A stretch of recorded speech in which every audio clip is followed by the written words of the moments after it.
Corona को लेकर भी हम निगाहें बनाए हुए, उसको लेकर भी एक बड़ी खबर है। बिल्कुल बड़ी खबर यह है कि देश में नहीं थम रहा है कोरोना का कहर। बीते 24 घंटों का जो आंकड़ा है देश का, यह आपको डराएगा, क्योंकि 3,82,315 नए केस आ गए 24 घंटे में।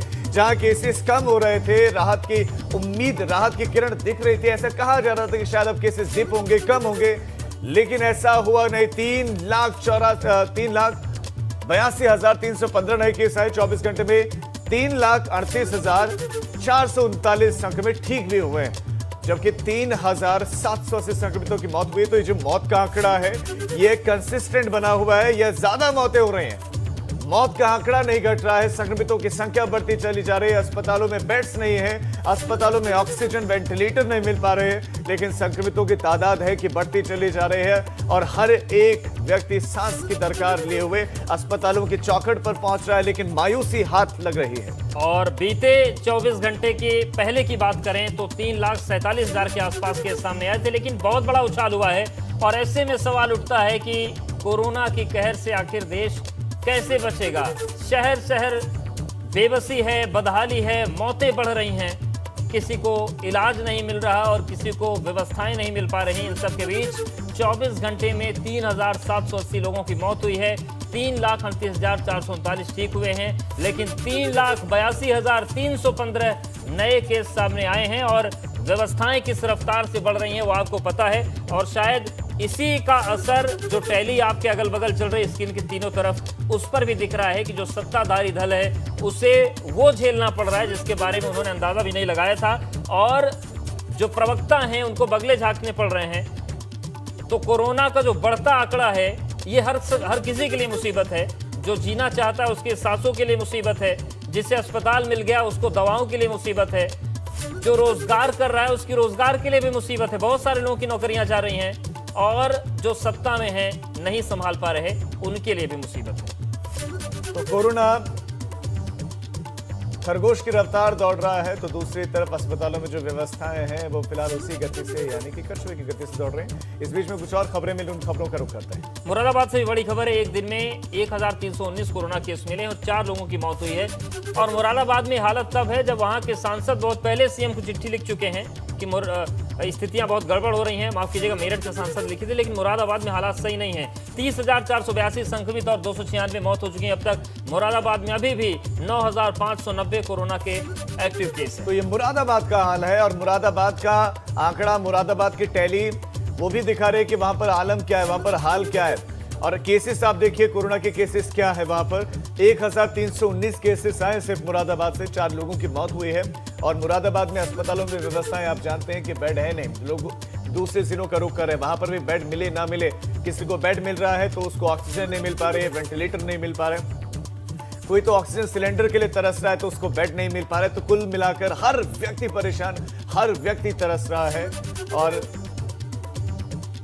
हालत यह है कि केसेस लगातार बढ़ रहे हैं।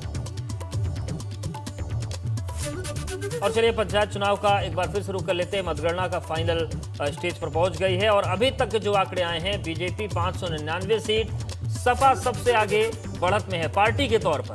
अगर पार्टी से हट जाए तो निर्दलीय सबसे आगे है, लेकिन सपा 790, कांग्रेस 60 सीटों पर आगे है, बीएसपी 354 और अन्य जो हैं वो 1247 सीट पर आगे हैं निर्दलीय। और निर्दलीय ही अधिकतर जिलों में किंग मेकर है। इन्हीं के चाहने और न चाहने से जिला पंचायत अध्यक्ष बनेंगे। तो अब जितने भी राजनीतिक दल हैं, चाहे भाजपा हो चाहे सपा हो, इनकी नैया पार करेंगे निर्दलीय।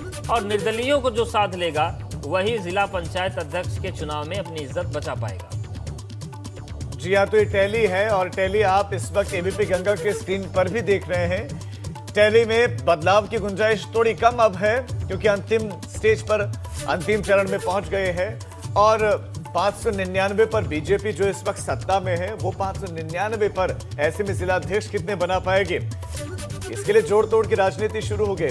समाजवादी पार्टी 790 अंकों के साथ पार्टी के तौर पर पहले नंबर पर बने हुए। बहुजन समाज पार्टी 354, तो कांग्रेस भी दिख रही है टैली में, हालांकि 60 पर है। वहीं अदर्स को देखें तो वो संख्या पार्टियों से कहीं ज्यादा, 1247।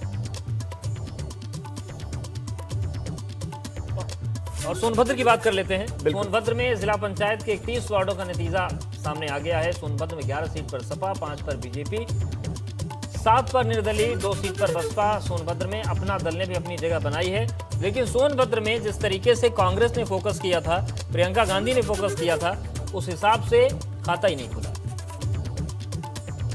तो ये सोनभद्र की तस्वीर है, देख लीजिए। सोनभद्र का ये स्टेटस है, 31 वार्ड है कुल। उनका जो नतीजा है, समाजवादी पार्टी पहले नंबर पर 11 सीटों के साथ। फिर बारी आती है बीजेपी की, 5 सीटों के साथ बीजेपी। सोनभद्र में 7 सीट पर निर्दलीय जीत गए, 2 सीट पर बहुजन समाज पार्टी जीती है। यहां अपना दल की दस्तक दिखी है, 3 सीट अपना दल के नाम पर गए हैं और अपना दल कृष्णा गुट को ये सीट्स मिली हैं। 3 सीट अपना दल कृष्णा को ये सीट्स मिले हैं। सोनभद्र की तस्वीर देखिए। अब बहराइच का जल्दी से आपको आंकड़ा दे देते हैं। जिला पंचायत चुनावों के अंतिम नतीजे घोषित किए गए हैं। बहराइच में बात करें तो निर्दलीय अब जिला पंचायत अध्यक्ष का फैसला करेंगे, तय करेंगे कि अध्यक्ष कौन होगा। अध्यक्ष तय करेंगे, पूरी तरह से किंग मेकर की भूमिका में है यहां पर। और बहराइच की बात करें, 23 सीटों पर समाजवादी पार्टी है, 16 पर बीजेपी का कब्जा है, लेकिन 20 सीटों पर निर्दलीय भी हैं।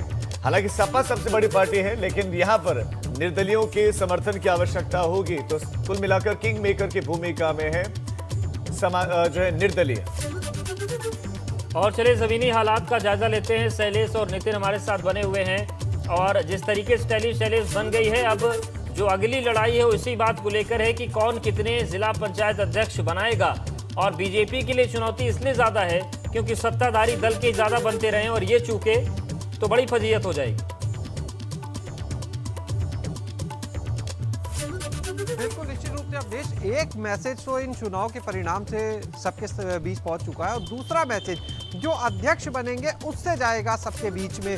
ये देखा जाएगा कि आखिर कौन सी पार्टी थी जो अपने सबसे ज्यादा अध्यक्ष बना पाई। जो पुरानी परंपरा है वो यही है कि जो सत्ताधारी है, जो रूलिंग पार्टी है, उसके अध्यक्ष ज़्यादा होते हैं। लेकिन जैसे एक चीज़ अगर बदल सकती है कि जैसे पहले देखा था रूलिंग पार्टी के ज़्यादा सदस्य निर्वाचित होते थे, जब वो बदल सकता है तो अध्यक्ष की संख्या भी बदल सकती है। और जिस तरह से समाजवादी पार्टी के और भाजपा के सीटों के बीच में अंतर देखने को मिल रहा है, जो समर्थित प्रत्याशियों के बीच में, वो पूरी तरह से समाजवादी पार्टी के फेवर में दिखा रहा है। जो इस समय हवा है वो समाजवादी पार्टी के पक्ष में दिख रही है।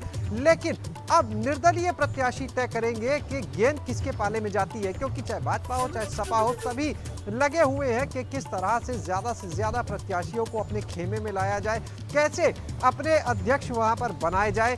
जिन जिलों में देखिए समाजवादी पार्टी के पास आधी से ज़्यादा सीटें आ चुकी हैं, वहां पर चुनौती खाली उनको रोकने की होगी जो उनके समर्थित प्रत्याशी थे। लेकिन जहां पर कांटे की टक्कर है वहां पर दोनों लोग, जो दोनों दल हैं, चाहे भाजपा हो चाहे सपा, उनके लिए एक चुनौती होगी जो निर्दलीय प्रत्याशी हैं उनको अपनी तरफ लाना, क्योंकि दोनों दल ये चाहेंगे कि ज़्यादा से ज़्यादा अध्यक्ष उनके बने। और कुछ देर पहले हमने जब भाजपा प्रवक्ता की बात सुनी, जो पार्टी के नेताओं की बात है, वो लगातार ये दावे कर रहे हैं कि अध्यक्ष तो उन्हीं के ज़्यादा होंगे। तो अब सारी चीज़ें, जो तस्वीर है वो अध्यक्ष किसका बनता है, इसकी तरफ सबकी निगाहें हैं। हर कोई इसी का इंतजार कर रहा है और तय तोड़ शुरू हो चुका है। यानी कह सकते हैं खेमे में अपने लाने की जो कवायद है, जो नेता हैं, जो सदस्यों के संपर्क में पार्टी के लोग हैं, वो लगातार सूत्रों की माने तो संपर्क कर रहे हैं, उनको अपनी तरफ लाने की कोशिशों में लग चुके हैं। और चाहे भाजपा हो चाहे सपा, कोई नहीं बिल्कुल कोशिशें जारी है। नितिन, एक सवाल मेरा आपसे भी है, ये जो हालत बनी है कि अब निर्दलियों को साधिए, उनके हाथ पैर जोड़िए, बाकी जो राजनीति में पिछले दरवाजे से होता है वो सबको पता है, वो बोलने की जिक्र करने की जरूरत नहीं है। लेकिन इस हालत में पहुंचाया किसने भाजपा को? किसान आंदोलन ने पहुंचा दिया, नेताओं की मनमानी ने पहुंचा दिया, टिकट वितरण ने पहुंचा दिया। किसान आंदोलन ने कितना नुकसान किया?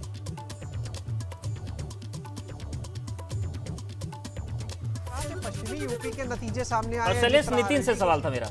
किसान आंदोलन की शुरुआत हुई और उसके बाद लगातार जी देखिए, जिस तरीके से याद होगा आपको, नवंबर महीने के आखिरी सप्ताह से किसान आंदोलन की शुरुआत हुई, फिर 26 जनवरी को राजपथ पर ट्रैक्टर मार्च और उसके बाद लगातार राजनीति होती रही। सरकार होने को तैयार नहीं थी। वहीं दूसरी तरफ जिस तरह से राकेश टिकैत और तमाम जो किसान यूनियनों से जुड़े हुए लोग लगातार अपने अपने स्तर पर प्रदर्शन करते रहे। ये जताया जा रहा था कि सरकार इस किसान आंदोलन को कुचल देगी। जिस तरह से शाहीन बाग आंदोलन चला एनआरसी के मुद्दे को लेकर, और एक समय के बाद वो पूरी तरह से खत्म हो गया और ऐसा ही हाल इसका रहने वाला। लेकिन राकेश टिकैत न केवल पश्चिमी उत्तर प्रदेश बल्कि पूरे उत्तर प्रदेश में जगह जगह किसान पंचायत रैली की, उत्तर प्रदेश से बाहर भी गए। अब मैंने ये खुद महसूस किया कि आगरा में जब किसान पंचायत रैली हुई तो प्रशासन ने उन लोगों को जाने नहीं दिया, किसानों को कहा कि आपका करियर खराब हो जाएगा, कोई मुकदमा लग जाएगा। लेकिन इसके पीछे जो परोक्ष तौर पर जो मैं महसूस कर रहा था कि भले ही कि राकेश टिकैत की किसी भी किसान पंचायत में 2000 3000 जैसी भीड़ से ज़्यादा नहीं जुट पा रही है, एक छोटी सी जनसभा बन के रह गई है, लेकिन ये चीज़ कहीं ना कहीं छोटे छोटे पॉकेट्स में लगातार जो मैसेज जा रहा था किसानों के बीच में, वो कहीं ना कहीं बीजेपी को अंदर से खोखला करने लगा। और ये नतीजे इस पंचायत चुनाव में पूरी तरह से परिलक्षित नजर आ रहे हैं कि आप देख सकते हैं कि ग्रामीण आबादी की सरकार, गांव की सरकार में किस तरीके से बीजेपी ने मुंह की खाई है। तो अगर आप ये समझें कि हम हर चीज़ को मैनेज कर लेंगे, चीज़ें ख़त्म हो जाएंगी या एक समय रहने के बाद एक आंदोलन का कोई असर नहीं रह जाता, ये सारी चीज़ें मुझे लग रहा है इसका बड़ा नुकसान हुआ है, खासकर पश्चिमी उत्तर प्रदेश में। आप कई सारे जिले उठा के देख लीजिए, आरएलडी ने अभूतपूर्व प्रदर्शन किया है। अब देखिए मुजफ्फरनगर सीटें बड़ी हैं, मेरठ में आरएलडी की अच्छी सीटें निकली हैं, पड़ोसी जनपद मथुरा आरएलडी ने अच्छी सीटें निकाली हैं, आप शामली है, बिजनौर है, बुलंदशहर है। इस पर हम विस्तार से चर्चा करेंगे, आपके पास नितिन हम लौटेंगे और आरएलडी के प्रदर्शन पर भी गौर किया जाएगा कि क्या संजीवनी का कार्य किया किसानों के आंदोलन ने आरएलडी के लिए। जल्दी से दर्शकों को पश्चिमी उत्तर प्रदेश का हाल बता देते हैं कि अलग अलग जिलों में किन सीटों पर किस पार्टी को कितना मत मिला है, किस पार्टी को जनता का विश्वास हासिल हुआ है। सबसे पहले मथुरा का ही हम दर्शकों को हाल बता देते हैं। 33 सीटें हैं टोटल यहाँ पर। 33 सीटों में यहाँ आरएलडी 8 सीटों पर है और 8 ही सीटों पर यहाँ बीजेपी भी काबिज। तो आरएलडी 8 सीटों पर BJP, Bahujan Samaj party RLD और बीजेपी से ज्यादा 13 सीटों पर नंबर 1 पर, 0 पर कांग्रेस है। समाजवादी पार्टी का खाता खुल गया, 1 मिल गया, अन्य 3 पर इस वक्त है। तो ये मथुरा का हाल। और गाजियाबाद की बात करते हैं। कुल 14 सीट हैं, भाजपा 2, सपा 3, बसपा 5, कांग्रेस 0 पे है। गाजियाबाद में हालांकि काफी राजनीति करने की कोशिश बीते दिनों में करती रही है कांग्रेस, लेकिन कुछ फायदा हुआ नहीं। और अदर्स की बात करें तो 4, तो यहां पर भी अदर्स की भूमिका बड़ी होगी। हालांकि सबसे बड़ी पार्टी यहां पर बसपा ही बनी है। तो अभी तक जो 2 जिलों का हमने हाल दिखाया, वहां पर बसपा सबसे बड़ी पार्टी बनकर उभरी। लेकिन मैनपुरी का जो स्टेटस है, मैनपुरी की जो ये तस्वीर है, 16 पर समाजवादी पार्टी, चूंकि गढ़ समाजवादी पार्टी का, यहां बसपा खाता भी नहीं खुल पाए हैं। बीजेपी को 8 सीटें मिल गए हैं, कांग्रेस का खाता खुल गया 1 के साथ, जबकि अदर्स को 5 सीटें मैनपुरी में मिल गए हैं। ये मैनपुरी का स्टेटस, जहां पर बसपा 0 पर। और बदायूं की बात करते हैं। बदायूं में बीजेपी सबसे बड़ी पार्टी बनी है, बम्पर सीट मिली 20, सपा को 10, बीएसपी 4, कांग्रेस 1 और अदर्स 16। तो यहां पर बीजेपी के पक्ष में पूरे परिणाम दिख रहे हैं। हालांकि निर्दलीय कितना सपोर्ट करते हैं ये भी देखने वाली बात होगी, क्योंकि 51 सीट है तो थोड़ी मदद निर्दलीयों की बीजेपी को चाहिए होगी। तो ये बदायूं की तस्वीर है, 20 के साथ नंबर 1 पर यहाँ बीजेपी है। इसके अलावा बागपत की बात कर लें, बदायूं के बाद बागपत की तस्वीर भी आपके सामने ये है डेटा। कुल सीटें हैं यहाँ पर 20 में से सभी को जीतने की जद्दोजहद थी बीजेपी, लेकिन 4 ही जीत पाई और 4 पर समाजवादी पार्टी सिमट गई। कांग्रेस का खाता फिर नहीं खुला, वहीं बहुजन समाज पार्टी महज 1 सीट यहां पर हासिल कर पाई, जबकि अदर्स यहां पर यानी निर्दलीय यहां पर ज्यादा प्रभावशाली दिखे। जनता तक ज्यादा अच्छा कनेक्ट यहां निर्दलीयों का दिखा। 11 सीट्स के साथ निर्दलीय नंबर 1 पर यहां पर।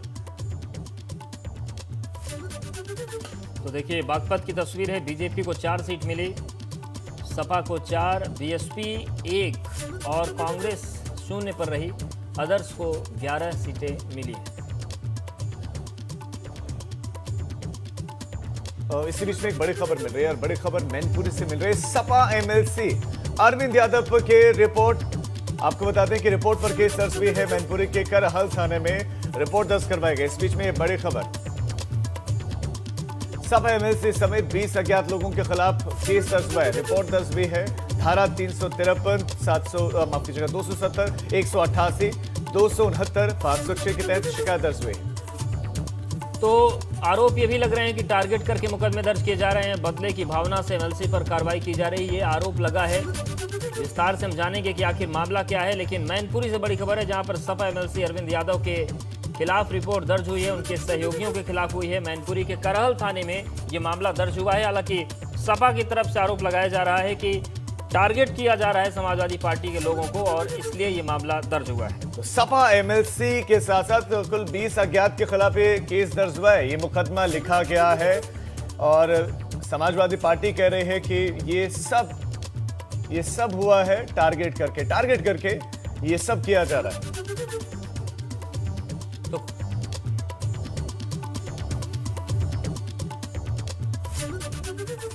तो लगातार आपको हर एक जिले का हाल बताया जा रहा है। हमारे संवाददाता चाहे शैलेश अरोड़ा हो, चाहे नितिन हो, चाहे नीतीश हो, मोहम्मद मोइन हो, सभी लगातार ग्राउंड जीरो पर मौजूद हैं। जितना वो सोए नहीं उससे ज्यादा तो खड़े खड़े हर एक इंफॉर्मेशन लगातार आप तक पहुंचा रहे हैं और अभी भी वो मुस्तैदी से अपनी ड्यूटी को निभा रहे हैं ताकि आप अवेयर रहें, आपको हर एक जानकारी मिल जाए। 74 घंटे 45 मिनट की कवरेज हमारी हो चुकी। लगातार हम मतगणना पर निगाहें बनाए हुए, मतगणना क्या परिणाम आ चुके हैं और अब तस्वीर जिला पंचायत अध्यक्षों को लेकर क्या बनेगी उस पर भी हम आपको अपडेट दे रहे हैं। फौरन रायबरेली से बड़ी खबर है, पंचायत चुनाव के नतीजों के बाद हिंसा हुई है। पूर्व प्रधान ने विरोधी के घर में तोड़फोड़ कर दी, मारपीट हुई है और मारपीट में एक शख्स बुरी तरीके से घायल हुआ है। पूर्व प्रधान पर कई आपराधिक मामले दर्ज हैं, तो केवल बंगाल ही नहीं बवाल यूपी में भी हो रहा है। और आप देखिए किस तरीके से अब पंचायत चुनाव के मतगणना का आफ्टर इफेक्ट दिखने लगा है। पूर्व प्रधान ने विरोधी के घर पर तोड़फोड़ कर दी, मारपीट में एक शख्स बुरी तरीके से घायल हुआ है। पूर्व प्रधान पर पहले से भी कई मामले दर्ज हैं, वो आदमी अपराधी की रहा है, जनता ने निपटा दिया, लेकिन वो अब उन्हें निपटाने आया है जो चुनाव जीत गए। वाकई रायबरेली से बड़ी खबर, जो गंभीर रूप से घायल है देख सकते हैं आप कि उनका इलाज चल रहा है, अस्पताल में पहुंचा दिया गया उनको। और ये सब किया है पूर्व प्रधान ने, वो शख्स जिस पर पहले ही आपराधिक मुकदमे दर्ज हैं, जो पहले ही अपराधी है। वाकई जनता ने वोट नहीं दिया तो नाराजगी और ज्यादा बढ़ गई। और नाराजगी किसके खिलाफ बढ़ी? जिसको जनता ने जिताया और उसके साथ मारपीट, परिवार के साथ मारपीट और इस कदर मारपीट की अभी इस वक्त वो अस्पताल में भर्ती हैं। चुनाएँ अभी थाना भदोकर से गोईगांव से आए हैं और दोनों मारपीट का केस है और उनकी न्यूज़ नोट कर ली गई है और उनको भर्ती कर लिया गया है। हाँ, चोटें आई हुई हैं, एक क्वेश्चन में चोटें आई हुई हैं और दाहिने हाथ दाहिने पाँव में है और दूसरे को जो है उसका जो है बाएं हाथ टूटा हुआ लग रहा है और बाकी पाँव में चोटें आई हुई हैं। तो ये देखिए पूरी तस्वीर है कि पंचायत चुनाव के बाद बवाल शुरू हो गया है। आगरा की बात करते हैं। आगरा के थाना खंदौली क्षेत्र के नंदलालपुर में ठेकेदार के घर में 4 ग्रामीणों ने दबोच लिया। आरोप है कि सभी चोरी की कोशिश कर रहे थे और चारों आरोपियों की जमकर पिटाई की गई। सूचना पाकर पुलिस मौके पर पहुंची, लेकिन पुलिस के सामने आरोपियों की पिटाई हुई। पुलिस ने आरोपियों को अपने कब्जे में लेकर जांच शुरू कर दी है। तो ये मामला आगरा का आपको हम दिखा रहे हैं, जहां पर लोगों ने पकड़ लिया। इन 4 लोगों को लोगों ने पकड़ लिया, इन पर आरोप है चोरी करने का। ये पकड़े गए, उसके बाद इनकी जमकर धुनाई की गई है, उसके बाद इनको पुलिस के हवाले किया गया है।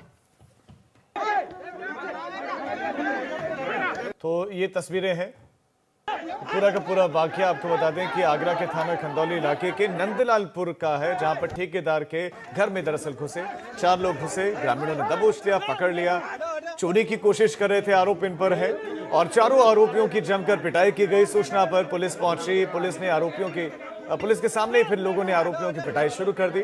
उसके बाद पुलिस ने गिरफ्तार कर लिया है इन आरोपियों को।